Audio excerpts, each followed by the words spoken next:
I'm a huge animal lover, which is part of what makes living in a third world country so difficult. In the lower echelons, you see them kicked, shunned, and starving on the sides of dusty roads. This isn't generally an act of cruelty, but an act of willful ignorance. When you don't have enough money to feed your own family, your concern with the plight of street strays is necessarily diminished. If you're fortunate enough to have money, you see a different kind of abuse. One born not out of apathy, but greed. Overcrowded cages, heaving with endangered or exotic animals with dull eyes, manicured men eager to haggle with you as they would for a car or a handbag, touting the rarity of this one's markings or that one's size. Of course you can report them. There are laws, and even here, the kind of trade is illegal. Call the authorities, though, and the animals will be moved or euthanized and dumped within the hour. No evidence, no crime. Word spreads fast, and often from the mouths of the police themselves. Naturally, I don't support the trade.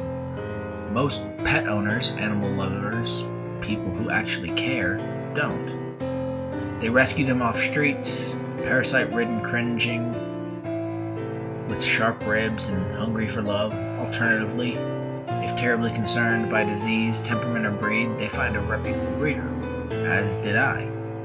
My last pet, Saska, was a Burmese. I loved her dearly and had cried for hours when she died of kidney failure. She was 18 and had lived a wonderful life, spoiled, dotted on, forever snuck table scraps with huge hazel eyes and a high-pitched mew. I was lonely. I missed my girl. Maybe that's why, when passing the livestock section of the Thursday market, I didn't simply avert eye contact. Maybe that's why I hesitated.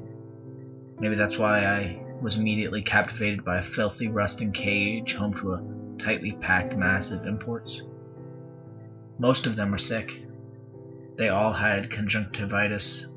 Purulent, red-rimmed eyes studied me without focus. They were matted and huddled together for warmth, shrinking back as I approached. Behind the mask of illness, though it was evident they were all meant to be of good quality, these were pets for the wealthy, or at least those who wanted to appear that way.